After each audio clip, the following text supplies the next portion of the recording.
Assalamualaikum warahmatullahi wabarakatuh. Kembali lagi dengan saya, Vena, yang akan menemani malam kesendirianmu. Sebelum masuk ceritanya, tarik selimutmu, matikan lampu kamarmu. Mari kita simak ceritanya. Malam itu, langit tampak kelam tanpa bintang. Angin berembus lembut, membawa aroma tanah yang baru saja diguyur hujan sore tadi. Ami, Hendra, serta kedua orang tua mereka bersiap di dalam mobil, bersiap untuk perjalanan panjang menuju kampung halaman di Jawa Tengah. Jam di dashboard mobil menunjukkan pukul 19. Ayah menyalakan mesin, suaranya menderu pelan, lalu mereka pun berangkat. Jalanan masih cukup lengang, persis seperti yang direncanakan ayah, perjalanan malam agar terhindar dari panas dan kemacetan. Di dalam mobil, suasana terasa nyaman. Ibu sibuk mengecek bekal makanan, Hendra sudah menyandarkan kepalanya ke kaca jendela, sementara Ami memasang earphone, membiarkan musik mengalun pelan di telinganya. Namun, saat mobil perlahan meninggalkan batas kota dan memasuki jalanan yang semakin sepi, perasaan ganjil mulai menyelinap di hati Ami. Mobil melaju dengan kecepatan stabil di jalan utama yang cukup ramai. Lampu-lampu kendaraan lain menjadi teman perjalanan mereka, membentuk kelap-kelip panjang di kejauhan. Sesekali, klakson kendaraan terdengar bersautan, menambah hiruk-pikuk suasana malam itu. Ami duduk di kursi belakang sesekali melirik keluar jendela. Meski perjalanan ini sudah mereka rencanakan dengan matang, tetap saja ada perasaan tak nyaman yang menggelayut di hatinya. Sementara itu, Hendra, adik laki-lakinya yang berusia 13 tahun, duduk di sampingnya dengan wajah bosan. "Macet banget sih, ya? Lam gak nyampe-nyampe," keluh Hendra sambil memainkan ponselnya. Ayah yang fokus menyetir melirik ke kaca spion. "Ya, namanya juga mudik, Hendra. Semua orang juga pengen pulang," katanya dengan nada sabar. Ibu yang duduk di depan membuka peta digital di ponselnya. "Jalannya masih panjang, kalau begini terus kita bisa sampai subuh," gumamnya. Ayah menghela napas. "Kalau lewat jalur alternatif, bisa lebih cepat sampai. Aku lihat ada jalan pintas lewat daerah perkebunan." Ibu menoleh dengan ragu. "Jangan, Pak. Kita nggak tahu jalannya, nanti malah nyasar." Namun, ayah tetap mempertimbangkannya. Lebih baik ambil jalur lain daripada kejebak macet terus. Hendra yang mendengar percakapan itu justru tertawa kecil. "Hahaha, kalau lewat jalan alternatif, nanti kita ketemu stan nggak ya?" godanya sambil menoleh ke Ami. Ami mendelik kesal. "Jangan ngomong sembarangan, Hendra," tegurnya. "Ah, paling juga cuma cerita orang-orang," Hendra menyengir, semakin senang melihat Ami kesal. "Udah, jangan ribut." Suara ibu memecah ketegangan di antara mereka. "Fokus aja sama perjalanan, biar nggak ada yang salah jalan." Ayah akhirnya mengambil keputusan. Ketika melihat belokan ke arah jalan kecil yang tampak lebih lengang, ia membanting setir ke kiri dan memasuki jalur alternatif. Begitu mobil masuk ke jalan itu, suasana seketika berubah. Lampu-lampu jalan mulai jarang terlihat, digantikan oleh pepohonan rindang yang menjulang di kedua sisi. Jalanan aspal yang semula mulus kini berubah menjadi berbatu di beberapa bagian, membuat mobil sedikit terguncang. Di luar jendela hanya ada kegelapan dan suara jangkrik yang bersahutan. Perlahan, obrolan di dalam mobil pun meredup, menyisakan suara mesin yang berdengung pelan. Ami menggigit bibirnya, menatap lurus keluar jendela dengan perasaan tak menentu. Semakin jauh mereka melaju, semakin sunyi jalan yang mereka lalui. Gerimis mulai turun, butiran air hujan kecil membasahi kaca mobil, menciptakan pola-pola acak yang bergulir perlahan. Wiper sesekali bergerak, menyapu air agar pandangan ayah tetap jelas. Jalanan semakin gelap, tak ada satupun lampu jalan yang menerangi. Hanya sorot lampu mobil yang membelah pekatnya malam, memantulkan bayangan-bayangan pohon di pinggir jalan. Ibu tampak cemas, tangannya meremas ujung jilbabnya. "Pak, ini kok jalannya makin sepi ya?" Suaranya terdengar lirih, nyaris berbisik. Ayah tetap fokus pada setir. "Tenang, Bu, sebentar lagi mungkin ada perkampungan. Ini cuma jalan pintas." Namun, suasana ini yang sunyi dan asing membuat Asi semakin gelis. Ia melirik jendela, melihat pohonan lebat yang bergerak mengikuti laju mobil. Tiba-tiba, Hendra berseru sambil menunjuk ke depan. Itu ada gerobak bakso." Di kejauhan, samar-samar terlihat sebuah gerobak bakso berdiri di pinggir jalan. Lampunya redup, tapi cukup jelas untuk memperlihatkan lisan bakso Pak Man di kaca gerobak. Seorang pria tua memakai caping berdiri di sampingnya, nyaris tak bergerak. "Ayah, kita berhenti bentar ya." "Aku lapar banget, pinta Hendra penuh semangat. Ami langsung menoleh dengan kesal. Hendra, serius? Udah malam gini, kita di jalan sepi, terus kamu malah mau beli bakso? Ya terus kenapa? Lapar. Ya makanlah, saut Hendra santai. Ibu menghela napas, masih ragu. Pak, beneran mau berhenti? Ayah mengangguk, cuma sebentar aja biar Hendra nggak rewel. Mobil perlahan menepi. Ami mendesah, lalu bersandar di kursi dengan tangan bersedekap. Pokoknya aku nggak turun, gumamnya. Ayah keluar dari mobil dan berjalan menuju gerobak bakso. Hendra mengawasi dengan wajah berbinar, membayangkan semangkuk bakso panas yang bisa menghangatkan perutnya. Sementara itu, Ami yang masih kesal meraih ponselnya dan membuka kamera. Halah, mumpung lagi begini, coba aja bikin video, gumamnya pelan. Ia mulai merekam suasana sekitar. Sorot kamera menangkap jalanan sepi, gerimis tipis yang jatuh, serta bayangan gelap pepohonan di pinggir jalan. Sesekali ia menggeser kameranya ke arah ayah yang sedang berbicara dengan tukang bakso. Belum sempat Ami membuka rekaman videonya, ayah kembali ke mobil dengan semangkuk bakso yang sudah dibungkus. Nih, buat kamu, kata ayah sambil menyerahkan bakso ke Hendra. Yes, makan dulu lah, Hendra membuka bungkusnya dengan senyum lebar. Melihat itu, Ami jadi iseng. Ia menyenggol Hendra dengan sengaja. Duh, jangan sampai tumpah, godanya. Awas, Mi. Ih, ganggu banget sih. Hendra cemberut sambil menjaga agar baksonya tidak jatuh. Ibu menghela napas panjang. Udah, jangan berantem lagi, kita lanjut jalan. Ayah mengangguk dan kembali menjalankan mobil. Mobil melaju perlahan di antara rintik gerimis yang semakin deras. Hanya suara mesin dan wiper yang sesekali menyapu kaca depan yang menemani perjalanan mereka. Ami masih memegangi ponselnya. Pikirannya belum lepas dari bayangan samar yang tertangkap di rekaman tadi. Ia ingin percaya kalau itu hanya efek cahaya atau pantulan, tapi hatinya berkata lain. Sementara itu, Hendra sibuk menyeruput kuah baksonya dengan puas. Seolah tak ada rasa takut sedikit pun. Ayah tetap fokus pada jalan, sesekali melirik ke arah Google Maps yang ditunjukkan ibu. Harusnya sebentar lagi kita ketemu jalan utama, ujar ibu, meski nada suaranya terdengar ragu. Namun, tak lama setelah itu, dari kejauhan tampak kerumunan cahaya berpendar di antara pepohonan. Awalnya redup, tapi semakin mereka mendekat, cahaya itu semakin terang. Itu apa? Transrat sambil termesan tubuhnya juga. Ami ikut memperhatikan. Kok ada pasar? Di depan mereka terbentang sebuah pasar kecil yang tampak begitu hidup di tengah hutan. Warung-warung berjejer rapi di sepanjang jalan, berdiri dari anyaman bambu dengan atap daun rumbia. Lampu-lampu petromak bergoyang pelan tertiup angin, memberikan cahaya temaram kekuningan. Yang lebih aneh, orang-orang di sana berpakaian seperti dari masa lalu. Kebaya, kain batik, beskap, dan sarung. Tidak ada yang memakai pakaian modern. Ayah memperlambat laju mobil. Tetap tenang, semua berdoa dalam hati, bisiknya. Ami merinding. Bukan hanya karena suasana pasar ini terasa aneh, tetapi juga karena satu hal yang membuatnya semakin takut. Tidak ada suara sedikit pun. Tak ada hiruk-pikuk pedagang menawarkan dagangan. Tak ada suara tawar-menawar. Tak ada suara peralatan memasak atau anak-anak berlarian. Yang lebih menyeramkan, setiap orang di pasar itu berhenti dari aktivitasnya dan menoleh ke arah mobil mereka. Mereka hanya melihat, tanpa ekspresi. Diam. Mata mereka seakan mengikuti pergerakan mobil yang berjalan pelan melewati jalan pasar itu. Ami menggenggam erat tangannya sendiri, jantungnya berdebar kencang. Pak, ini pasar apaan, bisik ibu, wajahnya pucat pasi. Ayah tetap tenang, meski rahangnya mengeras. Jangan banyak tanya, fokus berdoa. Namun Hendra yang selalu usil justru malah berseru. Ada yang jual buah, beli mangga yuk ya. Ami yang sudah ketakutan langsung mencubit lengan Hendra dengan keras. Diam, Hendra. Oh, sakit. Mi. Hendra meringis kesal. Ibu menoleh tajam ke arah Hendra. Hendra, tolong diam, berdoa aja, ucapnya dengan suara bergetar. Hendra akhirnya terdiam, meski wajahnya masih cemberut. Mobil terus berjalan perlahan, melewati deretan warung dan orang-orang yang tetap berdiri diam menatap mereka tak berkedip. Ami menelan ludah. Ia merasa seolah mereka berada di dunia yang berbeda, di tempat yang bukan seharusnya mereka lewati, dan saat mereka mulai mencapai ujung pasar, tiba-tiba seorang wanita tua yang mengenakan kebaya lusuh berdiri di tengah jalan. Ia mengangkat tangannya dan tersenyum. Senyuman yang begitu aneh dan tidak wajar. Ami menutup mulutnya, tubuhnya membeku. Ayah langsung menambah kecepatan mobil, melaju melewati wanita itu. Namun, ketika mereka menoleh ke kaca belakang, pasar itu sudah hilang. Tak ada apa-apa di belakang mereka. Hanya hutan gelap dan jalan kosong.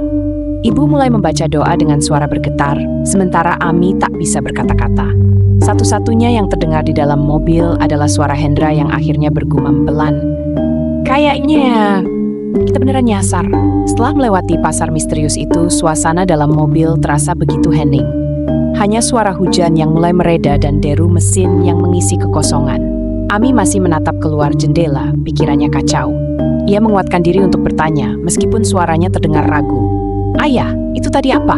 Tanyanya pelan. Lain. Ami melirik ke depan, melihat ayahnya yang tetap fokus menyetir dengan rahang mengatup rapat. Raut wajahnya kaku, seolah menahan sesuatu yang tidak ingin ia katakan. Ibu pun tak bersuara. Wajahnya masih terlihat pucat dan bibirnya terus bergerak lirih melafalkan doa. Hendra, yang biasanya usil dan banyak bicara, kini duduk diam dengan sisa bakso di pangkuannya. Sepertinya ia juga mulai merasakan sesuatu yang tak wajar. Ami menelan ludah. Tapi tadi, itu pasar kan? Tapi kok, sudah, potong ayah tiba-tiba. Jangan dibahas lagi. Nada suaranya tegas membuat Ami memilih untuk diam meskipun rasa ingin tahunya masih berkecamuk. Di depan, samar-samar mulai terlihat perkampungan. Beberapa rumah panggung berdiri di pinggir jalan dengan dinding kayu tua. Jalanan sedikit lebih lebar, meski tetap gelap tanpa lampu penerangan. Ayah menghela napas lega. Akhirnya ada kampung. Kita mungkin bisa tanya jalan di sini. Namun seiring mobil semakin mendekat, rasa lega itu perlahan berubah menjadi sesuatu yang lain. Ami memperhatikan sekitar dengan saksama. Tidak ada tanda-tanda kehidupan. Tak ada tawa atau obrolan warga. Bahkan, tak ada satupun orang yang terlihat di luar rumah. Sunyi. Seolah kampung ini sudah lama ditinggalkan. Mobil terus melaju perlahan melewati rumah-rumah tua yang berdiri diam seperti saksi bisu. Beberapa rumah tampak masih terawat, tapi banyak juga yang terlihat lusuh dengan dinding kayu mengelupas dan jendela yang setengah terbuka seperti mengintip mereka yang lewat. Hendra menegakkan punggungnya dan berbisik, "Kok kampungnya sepi banget?" Ibu mulai tampak semakin tidak nyaman. Tangannya mencengkeram tas kecil di pangkuannya dengan erat. Ami kembali merasakan hawa dingin merayap di tengkuknya, seperti ada mata-mata tak terlihat yang mengawasi mereka dari balik kegelapan. Lalu di ujung jalan kampung mereka melihat sesuatu yang membuat darah mereka berdesir. Seorang pria tua berdiri di tengah jalan, diam, menghadap ke arah mobil mereka, sama seperti orang-orang di pasar tadi. Mobil terus melaju perlahan di jalan kampung yang sepi. Ayah menggenggam kemudi lebih erat, matanya tetap fokus ke depan, meskipun ada ketegangan yang terlihat jelas di wajahnya. Ibu semakin resah. Tangannya bergetar saat ia megang ponsel, mencoba mencari sinyal.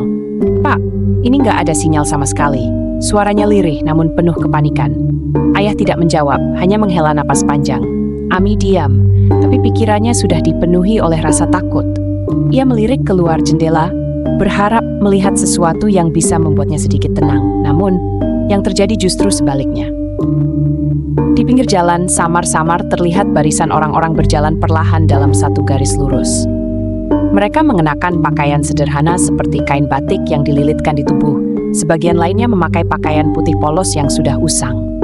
Wajah mereka pucat pasi, mata mereka kosong, ekspresi mereka datar, seolah mereka berjalan tanpa kesadaran.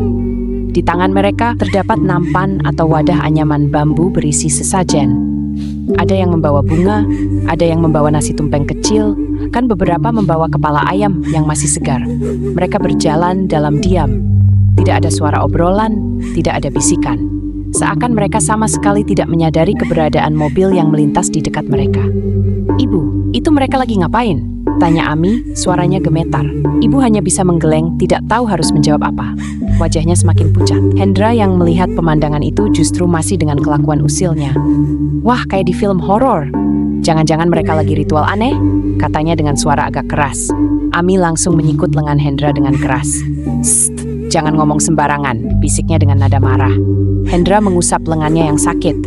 "Ya, kan aku cuma ngomong." Brak! Tiba-tiba mobil berguncang seperti menabrak sesuatu. "Ayah!" pekik Ami. Ayah spontan menginjak rem. Mobil berhenti mendadak. Ibu menanas, sementara Hendra memegang kursinya erat-erat. Ami menoleh ke depan. Jantungnya berdebar kencang. "Kita nabrak sesuatu." Ayah terdiam, tangannya mencengkeram setir dengan kaku. Ia tampak ragu sejenak, lalu akhirnya membuka sabuk pengaman. "Aku cek dulu." "Tunggu, Pak." Ibu menahan tangan ayah. "Jangan keluar. Kita nggak tahu ini tempat apa." Ayah menatap ibu dengan tenang, berusaha menunjukkan bahwa semuanya baik-baik saja. Tapi dari sorot matanya, Ami tahu bahwa ayah juga merasa tidak nyaman dengan semua yang terjadi. Akhirnya dengan napas berat, ayah membuka pintu dan melangkah keluar. Begitu ayah menutup pintu, suasana semakin sunyi. Ami melirik ke sekitar. Orang-orang yang tadi berbaris masih berjalan, tetap dalam ritme yang sama, tanpa sedikit pun menoleh ke arah mereka. Hanya ada satu hal yang berbeda sekarang. Dari kaca mobil, Ami melihat ke arah ayah yang berdiri di depan mobil, melihat sesuatu di jalan. Dan kemudian, perlahan, ayahnya menoleh ke samping. Mata Ami mengikuti arah pandang ayahnya. Di samping mobil berdiri seseorang. Seorang wanita tua berambut putih panjang, mengenakan kebaya lusuh dengan tangan kurus menjuntai di sisi tubuhnya. Ia berdiri begitu dekat dengan pintu mobil, kepalanya tertunduk. Dan perlahan ia mulai mengangkat wajahnya. Ami tidak sempat berpikir, ia hanya bisa menjerit. Ayah masuk kembali ke dalam mobil dengan wajah tegang. Ia membanting pintu dan tanpa berkata apa-apa langsung menekan pedal gas, melaju meninggalkan tempat itu. Ibu segera menarik Ami ke dalam pelukannya, menenangkan putrinya yang masih terguncang.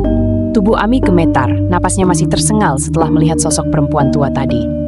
Hendra, yang biasanya banyak bicara, kini hanya duduk diam. Wajahnya tidak lagi usil atau ceria, ada ketegangan di sana. Ia menelan ludah, menoleh ke ayahnya. Yah, tadi nabrak apa? Ayah tetap diam, tangannya mencengkram setir erat. Matanya fokus ke jalan di depan, rahangnya mengeras. Ibu masih mendekap Ami erat, tangannya dingin. Pak, ini kenapa? Kok semua aneh? Bisiknya, suaranya bergetar. Mobil melaju di jalanan yang semakin terasa mencekam. Di kiri dan kanan jalan, mereka masih bisa melihat orang-orang berbaris membawa sesajen, berjalan dalam diam. Mereka terus berjalan, entah menuju kemana. Ami, meskipun masih ketakutan, akhirnya memberanikan diri menatap mereka dari kaca jendela.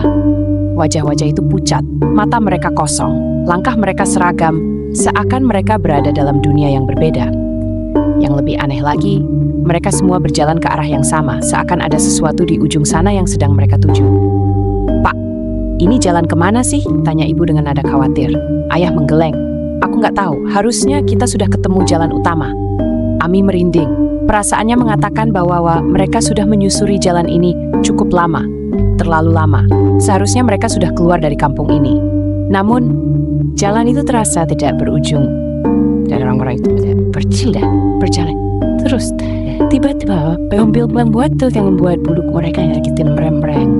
Di pinggir jalan, di antara orang-orang yang berbaris, tampak sesosok pria berdiri diam. Berbeda dengan yang lain, ia tidak berjalan. Ia hanya berdiri di tepi jalan menatap langsung ke arah mobil mereka. Pakaiannya kumal, rambutnya berantakan, wajahnya penuh debu. Matanya tajam menembus kaca mobil, seolah melihat ke dalam jiwa mereka. Dan ketika mobil semakin mendekat, pria itu melakukan sesuatu yang membuat mereka semua membeku. Ia tersenyum, senyuman lebar yang tidak wajar, senyuman yang terlalu lebar untuk ukuran manusia. Giginya kuning dan tajam, seperti tidak seharusnya ada di dalam mulut manusia biasa. Ami tercekat, tubuhnya kaku di kursi. Hendra bergumam, astaga, itu apaan? Ibu memalingkan wajah, tak berani melihat. Saat mereka melewati pria itu, Ami melirik ke kaca spion samping. Dan jantungnya hampir berhenti berdetak. Pria itu masih menatap mereka. Tapi kini, ia sudah lebih dekat. Seakan dalam sekejap ia berpindah posisi. Ami menahan napas.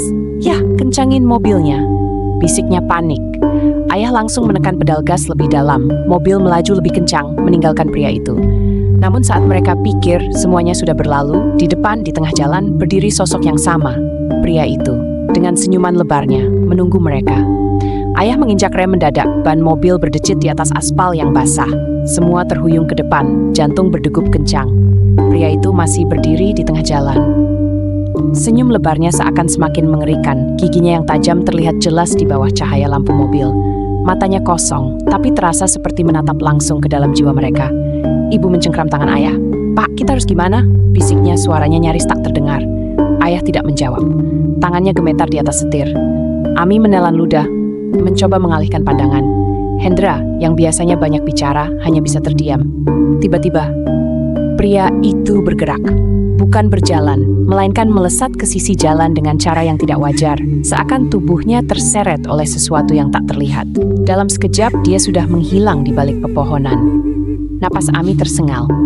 Ya Allah, ayah tidak menunggu lebih lama. Ia langsung menekan pedal gas, melaju kencang meninggalkan tempat itu. Mobil melaju semakin cepat, menembus jalanan gelap yang seakan tak berujung.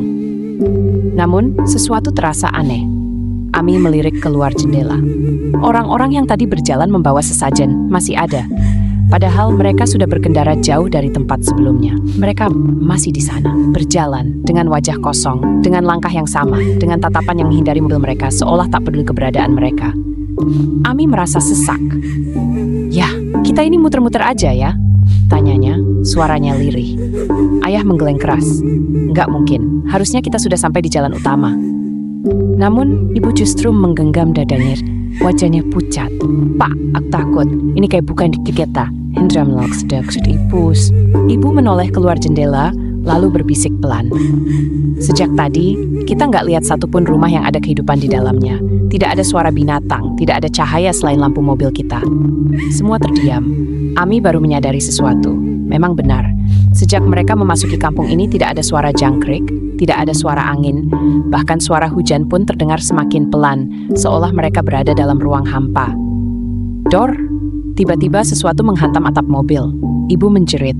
Ayah hampir kehilangan kendali atas kemudi. "Apa itu?" Ami menahan napas. Sesuatu bergerak di atas mobil mereka. Gubrak, gubrak. Suara langkah kaki, tapi bukan langkah manusia biasa. Cepat, berlari, seakan ada sesuatu yang mencoba mengejar mereka dari atas. Hendra menatap ke atas dengan wajah ketakutan. "Jangan bilang, itu ada di atas kita." Ami mengangkat ponselnya dengan tangan gemetar, mencoba mengaktifkan kamera depan untuk melihat pantulan di kaca. Saat kamera menyala, itu seharusnya ponsel. Dia berasman tertan gurus kering, kulit dan klam seperti hari tiada menaruh ajukan penuhi luka dan hidden gas sayatan.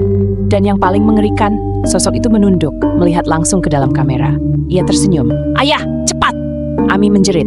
Ayah langsung tancap gas. Mobil melaju semakin kencang. Brak! Sosok itu terhempas ke belakang, jatuh ke jalanan. Namun saat Ami menoleh ke kaca belakang, ia masih bisa melihat makhluk itu berdiri kembali dan mulai berlari mengejar mereka. Mobil melaju kencang menembus kegelapan, namun bayangan makhluk itu masih tampak di kaca belakang, berlari dengan kecepatan yang tak masuk akal. Ami menutup mulutnya, berusaha menahan jeritan. Mata merah makhluk itu terus menatap mereka. Wajahnya semakin jelas terlihat di pantulan kaca belakang. Hendra menoleh sekilas dan langsung merosot di kursinya. Wajahnya pucat. "Ya, cepetan, itu ngejar kita." Ayah semakin menginjak pedal gas. Mobil bergetar karena kecepatan tinggi, namun jalan di depan masih sepi dan tak berujung. "Ya Allah, Pak, kapan kita keluar dari sini?" Ibu mulai menangis, tangannya mencengkeram erat kursi. Tiba-tiba suara tawa pelan terdengar dari atas mobil. Bukan dari luar, tapi dari dalam. Dari dalam kabin. Ami merasakan bulu kuduknya berdiri. Ia melirik ke arah Hendra, memastikan suara itu bukan berasal dari adiknya. Tapi wajah Hendra sudah pucat pasi. Ia juga mendengar suara itu. Tawa kecil itu semakin jelas, seolah ada seseorang atau sesuatu di dalam mobil bersama mereka. Ami tidak tahan lagi.